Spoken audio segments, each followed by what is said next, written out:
So I just watched Sinners for the second time, and there are definitely things that I noticed this time around I didn't notice the first time around. And so I'm just going to share them with you guys. Here are 10 things that I didn't notice the first time I watched Sinners that I definitely noticed the second time I watched Sinners. And don't quote me on that exact number. Number one, Stack tells easy lies while Smoke always tells the hard truths. Stack spends most of the movie lying about this, that, or the other. Serious things, irrelevant things, whatever. But Smoke is always the one with a serious face telling the truth. Number two, Annie knew she wasn't going to live through the night. That's why she kept throwing her bones.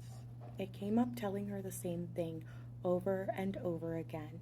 She knew that she was going to die, but she still decided to fight alongside her companions because she knew at least one of them was going to survive the night if she did fight. Number three, Annie's magic worked, like it always worked. I didn't notice it until the second time I watched the movie through, but her mojo bag is what saved Smoke's life. Stack had him on the ground, and he goes to bite him not once but twice, and the mojo bag comes between them. And it repels him. It saved Smoke's life. 4. Smoke was ready to die at the end of the movie. He also realized that Annie's magic saved his life, which is why before his all-out battle with the clan, he took off her mojo bag, wrapped Stack's dog tags around his hand, and then faced his fate.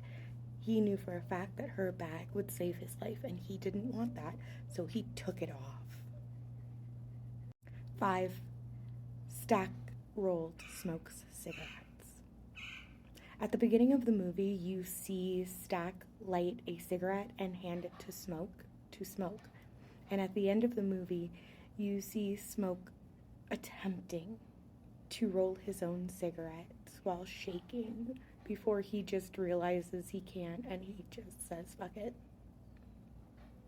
It's kind of sad, but yeah, it seems like Stack rolled his brother's cigarettes for him. It was an act of service that he always did for him. 7. Smoke was always the protector of Stack, and we realized that at the end with one of the final scenes being Stack coming up to their cousin Preacher Boy after he had performed and telling him that his brother let him live. At the end of the movie, it became very apparent that Smoke locked Stack inside of the jute joint. So his battle at the end wasn't just a revenge hit towards the clan who was planning on killing them. It was his last attempt at protecting his brother, even though he knew his brother was dead. So, yeah, even in death, Smoke protected Stack. I think we're up to 7 now. Another thing that I noticed upon the second watching is that Christian lore has no effect on the vampires in Sinners whatsoever. Not only does the Lord's Prayer make a vampire laugh and just reminisce about a funny little memory he has, also we see in the final scene with Stack, when he shows back up, he's wearing a gold Jesus pendant, and the bartender who is helping both of them is wearing cross earrings, which have zero effect on him or Mary. So yeah, Christian mythology and lore have no effects on the vampires in this universe whatsoever. None. 8. I realized through watching the movie that Remek's a liar. Obviously, his character is a stand-in or an allegory for assimilation, but when you watch the movie through the second time, what you notice is one thing is true. He says that he wants Sam's story. He says that he wants it from him and that he wants to hear his music. But we know for a fact that's not true because every single vampire he turns, instead of singing their own songs, which they were previous when they were humans, they all start singing his music once they're turned. He's stealing their songs from them and then forcing them to only play his own music. So, in a way, he doesn't want that. Like, he doesn't want them to, give their music like an immortality. He wants it to stop. So, his music will be the only song being played. I think we're at 9 or 10. I don't even know. Like, whatever. We're at the end of this list. The final thing I didn't know before watching Sinners the second time, which definitely was apparent after, was at the beginning of the movie, Stack tells Preacher Boy, Samuel, he tells him that on the way back, he can drive his car.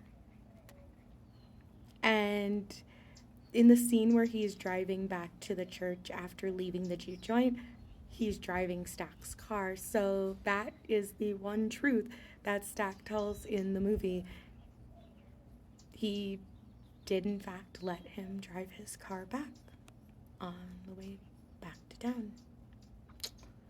So yeah, there were a couple other little things that I didn't notice, but I picked up off the internet as well. Like, as some people were saying that Bo and his wife owned the 2 grocery stores in their town, one for the white patrons and one for black patrons. That was very apparent the second watch through, but obviously I did learn that from the internet. And then also, I did catch the little Easter egg of Death riding a pale horse at the very end of the movie while Preacher Boy is driving back to park at the church. There is a man dressed all in white, sitting on a what appears to be like light or white cart, and there is a white horse pulling it. So yeah, definitely caught that little tidbit at the end, which was kind of interesting.